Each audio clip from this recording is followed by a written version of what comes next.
옆선 한번 인사하십니다. 잘 오셨습니다. 반갑습니다. 환영합니다. 한번 인사하실까요? 오후 예배까지 이렇게 남는 분들은 정말 남은 자들입니다. 여러분들에게 하나님의 예비한 은혜가 풍성하시기를 바라겠습니다. 우리 하나님께서 우리를 인도하실 때 좋은 길, 행복한 길로만 인도하면 얼마나 좋겠습니까? 우리가 원하는 좋은 길로만 가면 얼마나 좋겠습니까? 그런데 종종 우리에게도 광야 생활의 어려움이 있다는 것입니다. 요즘은 이 광야, 이스라엘 광야 여행이 관광 상품이 돼 있어요. 그래서 광야 체험 4박 5일 하는데 뭐 100만 원씩 내고 사람들이 거기에 고생하러 가는 거예요. 일부러. 그런 분들도 있는 시대가 되었습니다만 사실 광야는 크고 두려운 곳입니다. 오죽하면 출애굽기 이제 보시면은 이스라엘 백성들이 광야를 반추하면서 크고 두려운 광야라 그렇게 묘사를 했겠습니까?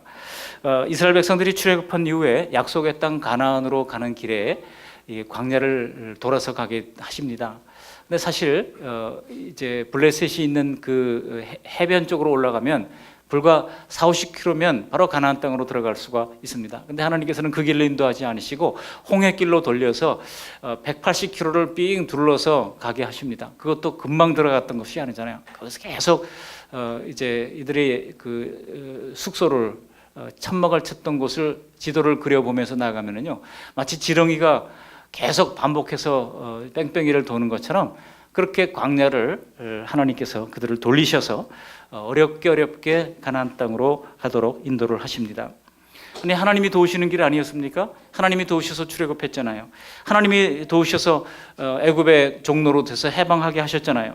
약속한 땅을 하나님께서 이제 말씀하시고 그 약속의 땅으로 인도하시는데 하나님이 인도하시는 것을 보여주시기 위해서 구름 기둥 불 기둥으로 인도하셨지 않습니까?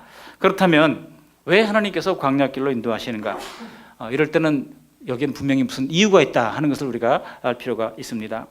오늘 하나님께서 왜 이스라엘 백성들을 그 위험한 광야길로 인도하셨는지 생각해 보면서 함께 은혜를 나누고자 합니다. 첫 번째로 하나님께서 자기 백성들을 광야길로 인도하신 것은 애굽으로 돌아가지 않게 하기 위한 것입니다. 여기 17절 말씀 그렇게 말씀하고 있죠. 우리 17절 말씀 다시 한번 읽어보십니다. 출애굽기 13장 17절입니다. 바로가 백성을 보낸 후에 블레셋 사람의 땅은 길은 가까울지라도 하나님이 그들을 그 길로 인도하지 아니하셨으니 이는 하나님이 말씀하시기를 이 백성이 전쟁을 하게 되면 마음을 돌이켜 애굽으로 돌아갈까 하셨습니다. 이 전쟁이 일어나면 사람들이 두려워가지고 차라리 종로로 타지만 애굽에서는 먹을 것이 풍부했으니까 애굽으로 돌아가는 것이 살 길이다라고 하면서 애굽으로 돌아갈까 봐 하나님께서 염려하셔서 아예 가보지도 않았던 길, 그 광야길로 가시면 이제 백성들이 이제 뭐 빼도 박도 못하는 거니까요. 이제 하나님의 인도를 계속 받는 수밖에 없습니다. 그래서 애굽으로 가까운 길이니까 늘 다니던 길이니까 이거 조금만 더 가면 애굽이야. 차라리 거기가 더 낫겠어. 전쟁의 칼로 죽는 것보다 비록 종로로 타지만 애굽에서 배부르게 먹고 지내는 것이 더 나아. 얼마든지 사람들은 합리적인 판단으로 그와 같은 결정을 할 수가 있다는 것입니다. 그래서 애굽으로 돌아가지 않게 하기 위하여 하나님께서 일부러 그들을 광야길로 인도했다고 하는 것입니다. 하나님께서는 이 애굽 민족과의 절연을 요구하고 있는 것입니다. 어려움이 있을 때 다시 애굽으로 돌아가려고 하는 성향이 있다고 하는 것을 하나님께서는 처음부터 아셨던 겁니다. 인간의 성향도 그렇죠. 여러분, 죄가 더 달콤합니까? 의롭게 사는 것이 더 달콤합니까? 사실은 죄가 우리를 멸망으로 인도할지라도 당시에는 죄가 더 달콤한 거예요. 그래서 하나님은 처음부터 우리의 성향을 정확히 아시고 우리로 하여금 이제 광야길로 가도록 때로는 험한 길로 인도하신다는 것입니다. 홍해를 기적으로 건너게 하심으로써 돌아갈 생각을 못하게 하셨습니다. 어떤 분은 말하기를요, 그분이 애굽에서 나오는 데는 그들이 애굽에서 나온 데는 하루길밖에 안 걸렸다고 얘기합니다. 하루 만에 그들이 첫 번째 수경지인 가데스 바네아에 이르게 되지 않습니까? 그러나 마음에서 그들을 애굽에서부터 빼내는 데는 40년이 걸렸다고 말하고 있습니다.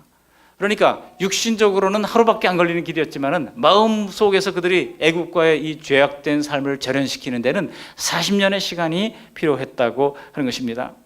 마찬가지로 오늘날 하나님을 믿는다고 하는 성도들에게 우리가 예수님을 믿고 구원 얻는 것은 십자가의 은혜로 단번에 이루신 것이라고 히브리서도 말씀하고 있죠. 그렇지만은 우리가 정말 거룩한 성품에까지 변화를 받기 위해서는 평생 걸리는 겁니다. 여러분, 예수 믿었다고 그분이 금방 달라집니까? 금방 변화되집니까? 그렇지 않잖아요. 그래서 늘 변하지 않는 내 모습 때문에 씨름하고 변하지 않는 우리 성도들의 모습 때문에 씨름하고 그렇게 고민하면서 일생을 주님 앞에 들고 가는 것입니다. 오늘 구원받은 성도들도 여차하면 세상의 쾌락으로 되돌아가고 싶은 그런 경향이 있지 않습니까? 하나님은 우리가 옛 생활로 돌아가지 못하게 옛 생활을 벗어버리게 하기 위하여 우리는 때로 광야길로 인도하시면서 서서히 하나님 나라 백성으로 빚어 가신다고 하는 것입니다. 그럴 때 우리가 비로소 이제는 안 돌아갑니다. 주님께서 가라고 해도 안 갑니다. No turning back의 고백을 할 수가 있는 것입니다. 두 번째로 왜 하나님께서 자기 백성들을 광야길로 인도하셨을까요? 첫 번째는 애굽으로 돌아가지 않게, 다시 지금으로 말하면 죄악된 과거로 돌아가지 않게 하기 위하여 때로는 어려움을 허락하십니다. 두 번째 이유가 있어요. 두 번째는 하나님의 백성답게 훈련하기 위해서라는 것입니다. 출애굽기 19장 4절을 보시면요, 하나님이 우리를 훈련하기 위해서 애굽으로 돌아가지 이제 광야길로 인도하셨다고 말씀하고 있습니다. 근데 뭘 훈련하느냐? 우리 인격을 훈련합니다.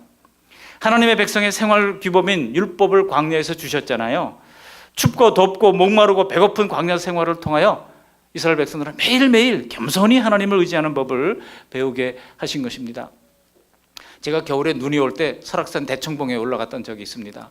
빨리 내려와야 되는데 눈이 오니까 못 내려가게 하는 겁니다. 거기 관리하시는 분들이. 그래서 할 수 없이 거기 휘운각이라는 곳에서 이틀을 지나게 됐습니다. 그런데요, 우리가 한 열 몇 명 갔었는데 배낭에 라면 몇 개 있었거든요. 이제 라면을 먹기 위해서 물을 얻어야 되니까 눈을 퍼다가 이제 이 바나에다가 넣고 끓이면은 이제 물이 되잖아요. 거기다가 이제 라면을 먹는데 배고프니까 라면을 저마다 먹겠다 그러는데 그때 우리를 지도했던 그분이 이게 이제 날씨를 계속 그 산장지기하고 물어보면서 언제쯤 기후가 거칠 것인지 계산을 하는 거예요. 그래서 하루에 라면을 몇 개씩 먹으면 되겠다. 그래가지고 조금씩밖에 안 주는 거예요. 조금씩밖에. 거기 같이 있는 사람이 한 5, 60명 됐거든요. 그러니까 거기 있는 가게에 파는 물건이 다 동이 났어요. 그러니까 이제 살 길은 그 지도자를 따르는 것밖에 없잖아요. 근데 이제 미련한 이제 후배 한 명이 맛이 없다고 라면 먹다가 나머지를 눈 속에 부어버렸어요. 그랬다가 얼마나 혼이 나는지 말이죠. 이게 정말 밑으로 내려가면 아무것도 아닌 것이지만 여기서는 생존에 관한 문제다고 하면서 야단을 치면서 그때 배운 적이 있습니다. 여러분, 우리가 우리의 성품이, 우리의 죄성이 드러나는 것은 풍요로울 때는 안 드러나요. 교회도 모든 것이 풍요롭고 넉넉할 때는 아무런 문제가 없습니다. 근데 결핍의 순간에 우리의 죄성이 다 드러나게 되는 거예요. 우리가 가진 각자의 상식이 다르기 때문에 그 속에서 정말 이스라엘 백성들이 광야에서 경험했던 그 모든 것들이 드러나면서 내가 이 정도밖에 안 되는 사람이야 하는 것을 깨닫게 하시고 하나님 앞에 엎드려 회개하게 하시고 그렇게 조금씩 하나님의 백성으로 훈련하게 하시는 것입니다. 출애굽기 19장 4절에 보면 내가 애굽 사람에게 어떻게 행하였음과 내가 어떻게 독수리 날개로 너희를 업어 내게로 인도하였음을 너희가 보았느니라. 마치 독수리가 날개로 새끼들을 얹어가지고 높은 곳에서 떨어뜨리잖아요. 날개짓을 배우게 하기 위하여 떨어뜨리면 그 무서운 공포 속에서 이 어린 새끼들이 살아나기 위해서 사력을 다하여 날개짓을 하면서 조금씩 나는 법을 배우게 되는 것과 마찬가지입니다. 하나님 그렇게 우리를 훈련하시는 거예요. 이게 풍요로운 곳에서는 훈련이 잘 안 됩니다. 그렇기 때문에 일부러 모든 것이 결핍한 광야길로 인도하신다고 하는 것입니다. 여러분, 예방주사는 알고 보면 뭡니까? 예방주사의 그 내용물이 뭐예요? 세균을 약하게 만든 거잖아요. 우리가 세균을 이기게 하기 위하여 좀 약한 세균을 맞는 거잖아요. 그래서 큰 세균이 왔을 때 저항력이 생겨가지고 큰 세균을 이길 수 있는 힘을 얻게 되는 것 아니겠습니까? 그래서 일부러 어려움 속으로 우리가 스스로 빠져들어가는 겁니다. 욥도 그랬죠. 극한 고난 속에서 고백하기를 욥기 23장 10절에 보시면 하나님께서 자기를 단련하신 후에 정금같이 되어서 나올 것이다. 그런 믿음의 고백을 하는 것을 볼 수가 있습니다. 그러므로 기억하시기 바랍니다. 하나님이 때때로 우리를 광야 학교로 밀어넣으실 때에 하나님께서 우리에게 감당할 힘을 주실 것이다. 그리고 우리를 훈련하시는구나 생각하시면서 견디시기를 바랍니다. 하나님은 고린도전서 10장 13절에 너희가 감당할 시험밖에는 당한 것이 없나니 오직 하나님은 미쁘사 너희가 감당하지 못할 시험 당함을 허락하지 아니하시고 감당하지 못할 시험은 허락하지 않으신대요. 뿐만 아니라 시험 당할 쯤에 또한 피할 길을 내서 하나님이 피할 길이 반드시 있습니다. 그냥 겉으로 보면 피할 길이 안 보여요. 그러나 깊은 고난 속에서 묵상하는 가운데 하나님께서 지혜를 주시고 피할 길을 허락해 주셔서 능히 감당하게 하시느니라. 아멘. 능히 감당하게 하시느니라. 우리 옆 사람에게 한번 말씀해 주시기 바랍니다. 능히 감당하게 하시느니라. 우리가 형편은 달라도 다 각자가 당한 어려움이 있어요. 그러나 하나님은 피할 길을 내시고 능히 감당하게 하실 줄 믿습니다. 우리 성도님들 또 부모님, 우리 부부가 함께 직장 생활하시는 분들 삶을 제가 한번 상상을 해봤어요. 참 얼마나 힘들겠다 그런 생각을 해봅니다. 그러면서 그러나 이제 깨닫게 하시는 것은 하나님께서 이유가 있겠지, 감당하게 하실 것이다 그런 생각을 가지게 됩니다. 하나님은 우리가 당하는 모든 일들을 합력하여 뭐를 이루게 하신다고요? 선을 이루게 하신다고 로마서 8장 28절은 말씀하고 있는 것입니다. 이렇게 하나님께서는 광야들을 통해서 우리를 강하게 단련시키시고 훈련하기 위하여 하나님께서 우리를 광야길로 인도하신다고 하는 것입니다. 특별히 가나안 전쟁에서 이스라엘 백성들이 치러했던 것은요, 전쟁입니다. 하나님을 의지하여 승리하는 전쟁의 훈련, 이게 필요했던 거예요. 힘약하거나 연약해서는 이 전쟁은 할 수가 없는 것이죠. 전쟁은 필수적인 것이었습니다. 물론 이스라엘 백성들이 홍해를 통해서 한번 전쟁을 경험하긴 했지만 홍해를 건널 때 그 전쟁은요, 백성들이 한 게 하나도 없어요. 다 하나님이 직접 싸워주셨어요. 하나님이 그들을 다 수장시켰습니다. 그러나 이제는 이 광야 훈련을 통해서 하나님께서는 이 아말렉과 전쟁을 통하여 이들을 훈련하십니다. 이 아말렉과의 전쟁은 백성들이 함께 나가 싸워야 했던 거예요. 그래서 여호수아를 장군으로 세우고 함께 나가서 싸울 때 백성들도 가만히 있었습니까? 기도를 해야 했습니다. 그리고 특별히 아론과 훌과 더불어서 모세의 손을 이제 붙잡고 올림으로써 함께 더불어 한자리 기도할 때 기적적인 승리를 체험하게 됐던 것입니다. 하나님의 기적으로 우리의 노력 없이 주시는 승리도 있습니다. 그렇지만 하나님께서는 우리를 싸우게 하실 때도 있습니다. 그러니까 승리는요, 두 가지 형태로 옵니다. 하나님이 직접 싸워서 여호사밧에게, 여호사밧이 하나님 앞에 간절히 구할 때 하나님께서 그의 기도를 들으시고 이 18만 5천 명의 적군을 하루아침에 이제 패퇴시키는 그런 기적의 역사도 있지만 때로는 직접 몸소 나가서 싸워야 하는 그런 승리의 순간도 우리에게 허락하신다고 하는 것입니다. 아울러 모세와 아론과 훌이 기도의 동력으로 우리는 이 팀 사역의 중요성을 배울 수가 있습니다. 여러분, 신앙생활은요, 전쟁입니다. 악한 마귀와의 전쟁이죠. 그렇기 때문에 이것은 그저 이거는 목회자에게만 맡겨두고 우리는 그냥 따라가면 하면 아니에요. 우리가 함께 싸워야 됩니다. 함께 싸우는 좋은 팀워크의 승리를 이룰 수 있기를 바랍니다. 바로 그 일을 위하여 하나님께서는 지금 우리를 때때로 광야길로 인도하신다고 하는 것입니다. 마지막 세 번째로 하나님께서 우리를 이제 광야길로 훈련하는 이유가 무엇입니까? 바로 하나님을 더욱더 신뢰하기 위해서 훈련하시는 것입니다. 여기 오늘 본문의 21절, 22절을 보시면 이렇게 얘기하고 있죠. 한번 다시 읽어보시겠습니다. 21절, 22절. 여호와께서 그들 앞에서 가시며 낮에는 구름 기둥으로 그들의 길을 인도하시고 밤에는 불 기둥을 그들에게 비추사 낮이나 밤이나 진행하게 하시니 낮에는 구름 기둥, 밤에는 불 기둥이 백성 앞에서 떠나지 아니하니라. 아멘. 낮에는, 그리고 밤에는, 그리고 주야로 하나님께서 그들을 인도하셨습니다. 주야로 떠나지 아니했다고 말씀하고 있습니다. 여러분, 이것은 항상 하나님께서 그들을 인도하셨다는 사실을 보여줍니다. 앞서 행하시면서 장막 칠 곳을 찾아주시고 행할 길을 구체적으로 지시해 주십니다. 우리는 마음이 급하고요, 항상 급한 사람들이잖아요. 대한민국 사람들이 급하다 보니까 이렇게 찔끔찔끔 인도해 주는 것을 별로 좋아하지 않아요. 하나님, 도대체 하나님이 내 인생을 향한 이 장기적인 이 롱텀 플랜, 이 장기적인 계획을 알려주십시오. 그래서 우리가 앞으로 어떻게 할지 궁금증을 좀 덜하게 해주십시오. 그렇게 우리가 기도하죠. 근데 하나님께서는 매일매일 구해라. 양식을 구하는 것도 일용할 양식을 주시옵고, 그렇게 기도하라고 우리 예수님 가르쳐 주셨지 않습니까? 우리가 생각하기에 그냥 한 1년치를 그냥 딱 주시면 제일 좋겠는데 그렇게 하는 것이 하나님의 뜻이 아니라는 거예요. 매일매일 하나님께 구하라는 거예요. 그래서 매일매일 그 필요만큼 우리에게 허락해 주시는 것이 하나님의 방법입니다. 우리의 미래도 마찬가지예요.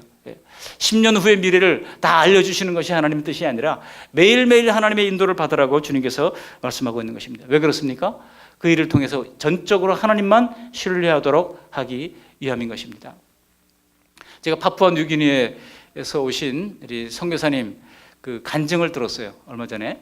이분이 파푸아 뉴기니에서 가장 그 고산 지역에 있는 식인종 부족 마을에서 들어가서 선교를 시작을 했는데요. 그 마을에서 그 마을에서 외부 사람이 들어가서 생존을 하고 그렇게 3년 동안 한 3년 동안 이제 사역을 하면서 이분이 이제 언어를 터득을 하고 그 사람들하고 소통을 하고 이렇게 하고 있는데 그렇게 살아남은 사람이 없다는 거예요. 왜냐하면 그 마을 사람들이 어떤 사람이에요? 식인종이에요. 식인종. 아직도 있는 식인종이고 부모님이 돌아가시면 그 마을은 부모님이 돌아가시면 부모님을 먹습니다.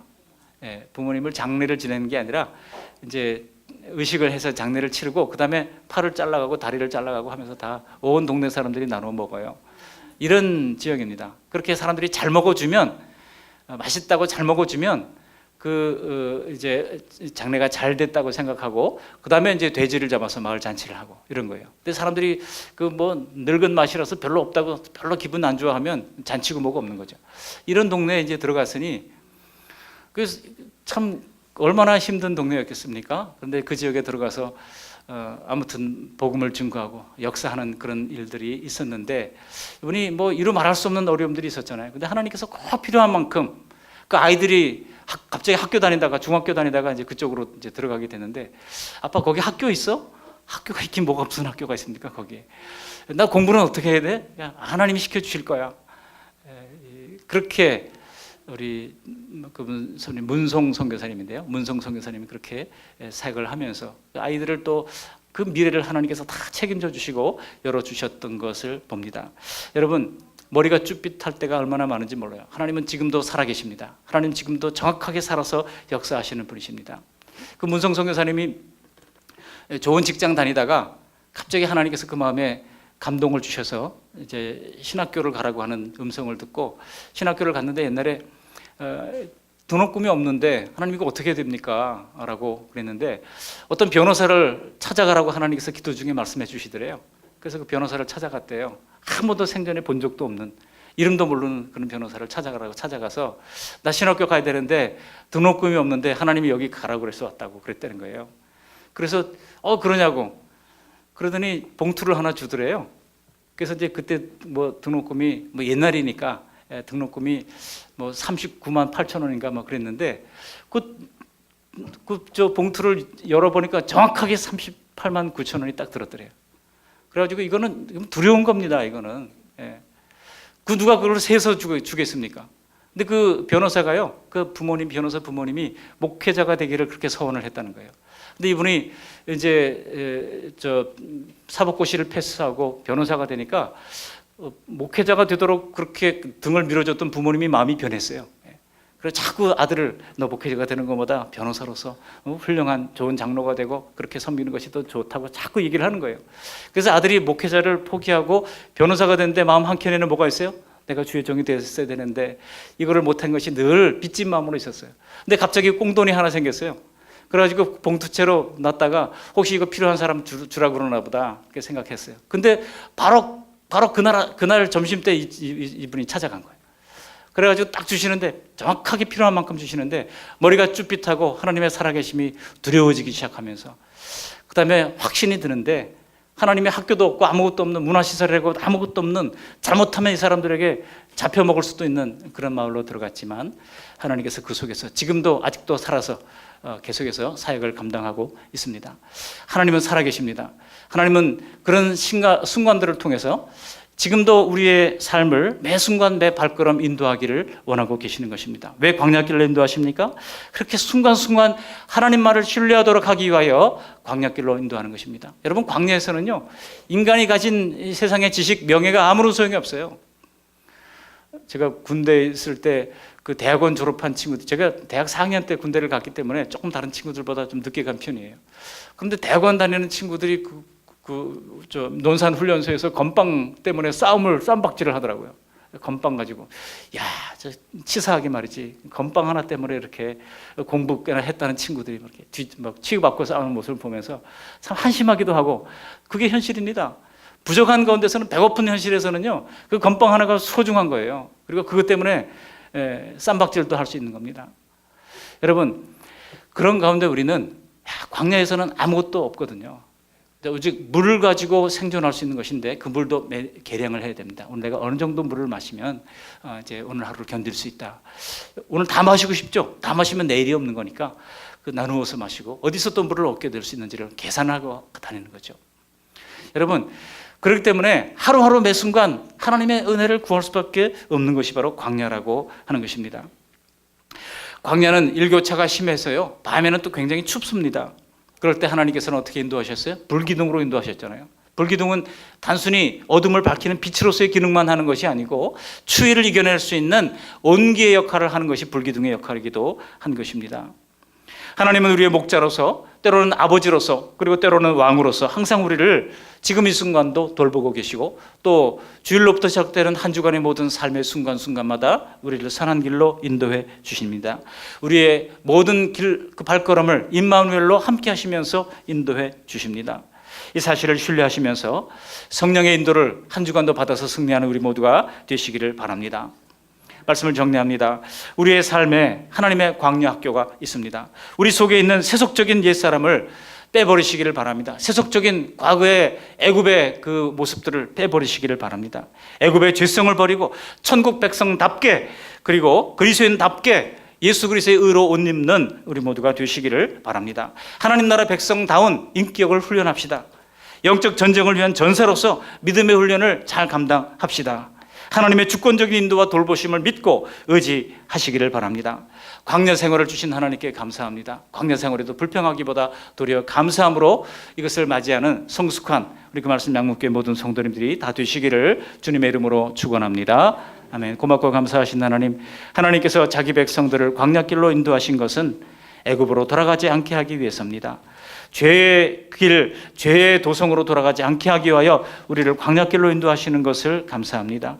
하나님의 백성답게 훈련하기 위하여 우리 인격을 훈련하고 우리의 사역을 훈련하고 약속의 말씀을 붙잡게 하시는 훈련을 통하여 하나님의 백성답게 살도록 하기 위하여 우리를 광야길로 인도할 때 감사함으로 받을 수 있도록 도와주시옵소서. 하나님을 더욱더 신뢰하기 위하여 광야길로 인도할 때 순간순간 하나님을 붙잡고 의지할 수 있도록 은혜를 베풀어 주심으로 말미암아 광야에서 하나님의 우리의 영혼이 튼튼해지고 건강해져서 주님의 백성다운 삶으로 향기를 드러내는 한 주간이 될 수 있도록 주님 인도하여 주시고 은혜 베풀어 주시옵소서. 예수님의 이름으로 감사하며 기도합니다. 아멘.